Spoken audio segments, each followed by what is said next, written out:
अस्सलामुअलैकुम नाज़रीन कराम, नई वीडियो में आपको खुश आमदीद कहते हैं। आज मोहम्मद नवाज़ शरीफ इस्लामाबाद हाई कोर्ट में पेश हो रहे हैं। इस्लामाबाद हाई कोर्ट के सामने वो सरेंडर करेंगे। इससे पहले हिफाजती ज़मानत उनको मिल चुकी है। वो हिफाजती ज़मानत जिसमें पहली समाअत 618 सेकंड की और दूसरी समाअत 420 सेकंड्स की हुई थी। बहुत से सवालात उठे थे कि आज तक पाकिस्तान की अदालती तारीख़ में कभी इस तरह से किसी मुजरिम को हिफाजती ज़मानत नहीं मिली, लेकिन नवाज़ शरीफ को मिली। उन्होंने जलसा किया और जिस रियासती प्रोटोकॉल के साथ वो सारी चीज़ें की वो आपके सामने हैं। अब आज क्योंकि उन्होंने अदालत के सामने आना है तो कानूनी पोजीशन क्या है और क्या वो अदालत से वापस मरी जाएंगे या वो अदालत से अडयाला जाएंगे, कहाँ जाएंगे, क्या होगा, इस हवाले से 2021 का इस्लामाबाद हाई कोर्ट का जो आखिरी ऑर्डर है मियां नवाज़ शरीफ के हवाले से वो क्या है वो मैं आपके सामने रख देता हूँ। इसका कुछ पैराग्राफ मैं आपके सामने रखूँगा, पूरा तो बहुत लेंथी है, मैं मुख्तसर करके आपके सामने चीज़ें रखूँगा। क्योंकि हुआ ये था कि नवाज़ शरीफ जब कन्विक्ट हुए उसके बाद उनका मामला आया था इस्लामाबाद हाई कोर्ट में, तो इस्लामाबाद हाई कोर्ट ने उनकी एक सज़ा मुअत्तल कर दी थी। दूसरे अल अज़ीज़िया केस में गिरफ़्तार थे। अल अज़ीज़िया में उन्हें इस्लामाबाद हाई कोर्ट ने 8 हफ़्ते इलाज की ज़मानत दी थी।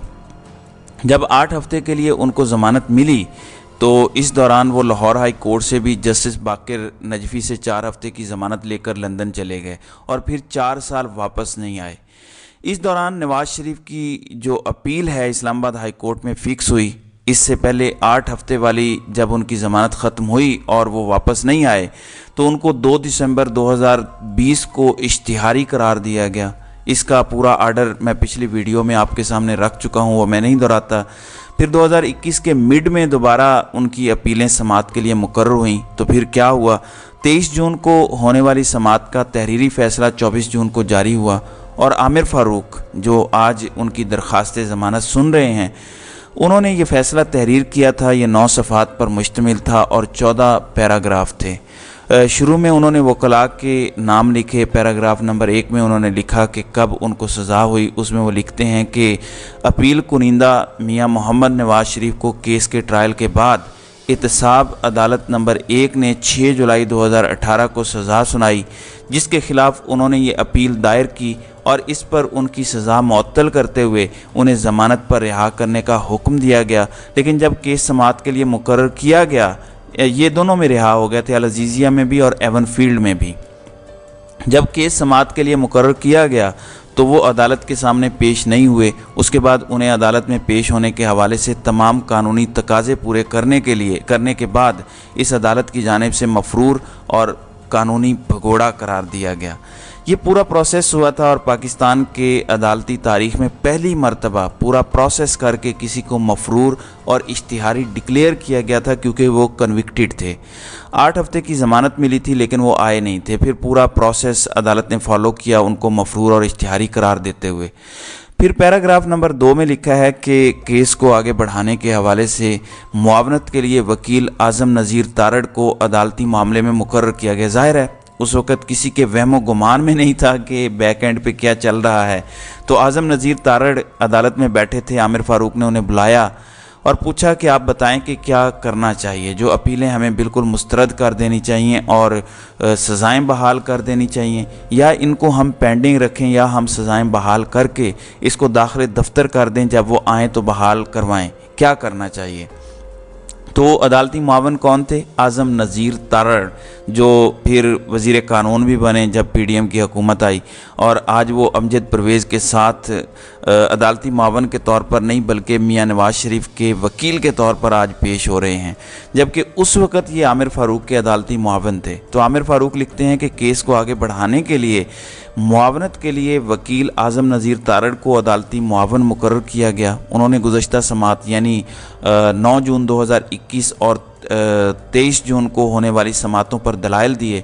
आज़म नज़ीर तारड़ ने अपने दलाइल में मौक़िफ़ इख्तियार किया कि मुलज़िम की गैर मौजूदगी में जितने भी ट्रायल किए गए उनको आम तौर पर सुप्रीम कोर्ट कलअदम करार देती है। इस हवाले से उन्होंने सुप्रीम कोर्ट के हवाले भी दिए कि जब किसी का ट्रायल हो रहा होता है, जब वो मुलज़िम नहीं होता, यानी ट्रायल कोर्ट में अगर कोई है ही नहीं अदालत के सामने और अदालत उसका ट्रायल चला दे और सज़ा सुना दे, تو اس حد تک تو ٹھیک ہے کہ سپریم کورٹ اس ٹرائل کو کالعدم کر دیتی ہے کہ ایک بندہ آپ کے سامنے تھا ہی نہیں، آپ اس کی غیر موجودگی میں ٹرائل چلاتے رہے، لیکن یہاں پہ وہ معاملہ نہیں تھا۔ آگے خود عامر فاروق نے یہ بات لکھی ہوئی ہے۔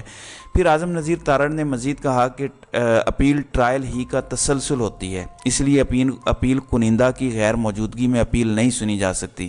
اس کے بعد دیگر عدالتی معاونین کو بھی سنا گیا، نیب کا عدالت نے حوالہ دیا۔ ان ساروں کو میں سکپ کر رہا ہوں، اب سیدھا پیراگراف نمبر 8 پر آ جاتے ہیں۔ اس پیراگراف میں ہائی کورٹ نے اول گل بنام زوار خان کیس میں سپریم کورٹ کے فیصلے کا متعلقہ حصہ شامل کیا، جس میں کہا گیا کہ قانونی بھگوڑا اپنے قانونی حق کھو بیٹھتا ہے اور ایسے شخص کو میرٹ پر ضمانت کی رعایت نہیں دی جا سکتی۔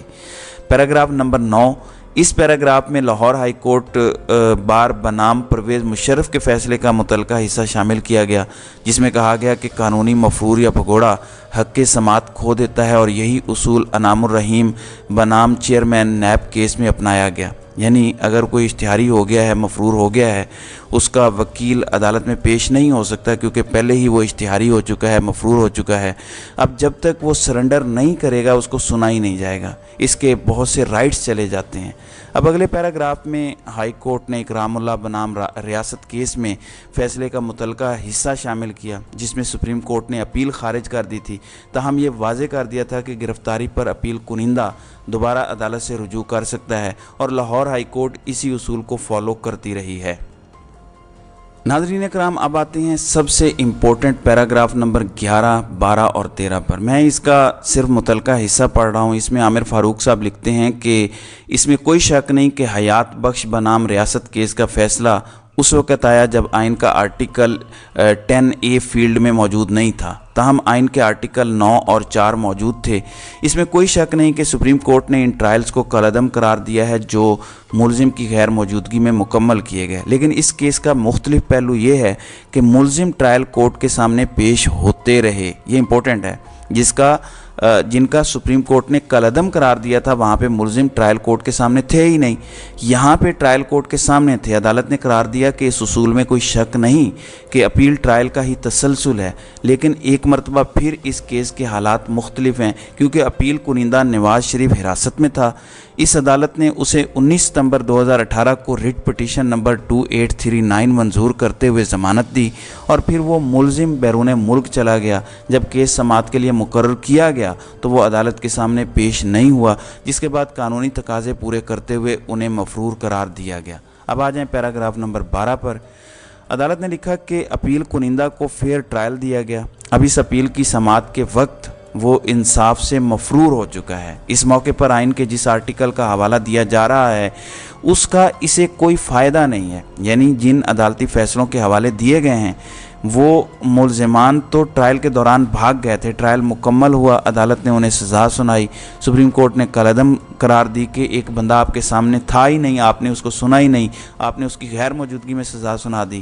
آپ پینڈنگ رکھ لیتے، جب وہ آتا تو پھر آپ سزا سناتے۔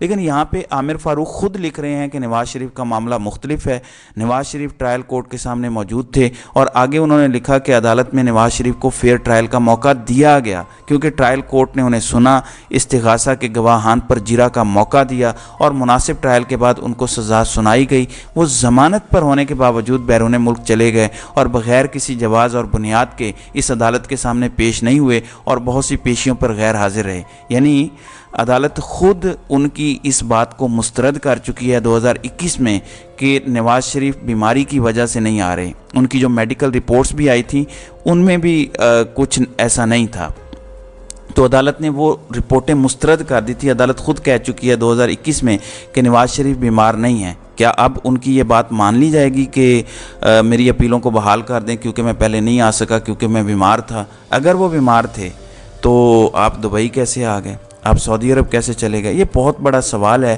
اس کے بعد عامر فاروق لکھتے ہیں کہ نواز شریف ضمانت پر ہونے کے باوجود بیرون ملک چلے گئے اور بغیر کسی جواز اور بنیاد کے اس عدالت کے سامنے پیش نہیں ہوئے، اور بہت سی پیشیوں پر غیر حاضر ہیں، جس کے بعد عدالت کے پاس اس کے علاوہ کوئی آپشن نہیں تھا کہ ضابطہ فوجداری 1898 کے تحت دیا گیا قانونی طریقہ اپناتے ہوئے انہیں قانونی بھگوڑا قرار دے۔ پیراگراف نمبر 13 میں عدالت لکھتی ہے کہ ہم یہ قرار دیتے ہیں کہ چونکہ अपील कुनिंदा कानूनी भगोड़ा है, इसलिए इस अदालत के सामने हक़ समात खो चुका है, इसलिए हमारे पास इसके अलावा कोई रास्ता नहीं कि इसकी अपीलें खारिज करते हुए मुस्तरद कर दें।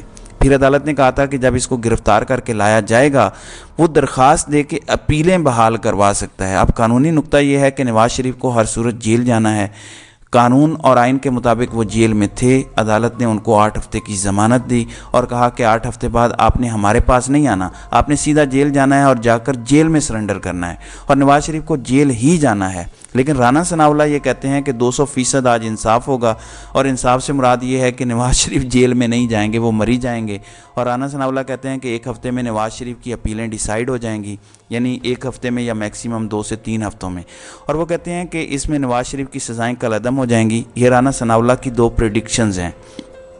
एक ये कि आज 200% मियाँ नवाज़ शरीफ मरी जाएंगे, अडियाला नहीं जाएंगे। दूसरा ये कि 2 से 3 हफ्ते में नवाज़ शरीफ की अपीलें डिसाइड हो जाएंगी और मियाँ मोहम्मद नवाज़ शरीफ की सज़ाएँ ख़त्म हो जाएंगी, वो बरी हो जाएंगे और उसके बाद वो इलेक्शन लड़ने के अहल हो जाएंगे। तो ये सूरत हाल है। अब आज क्या होता है ये तो अब कुछ घंटों में पता चलेगा। इस वक्त तक आपके साथ साथ मैं भी इसका इंतज़ार करता हूँ कि अदालत क्या फ़ैसला देती है।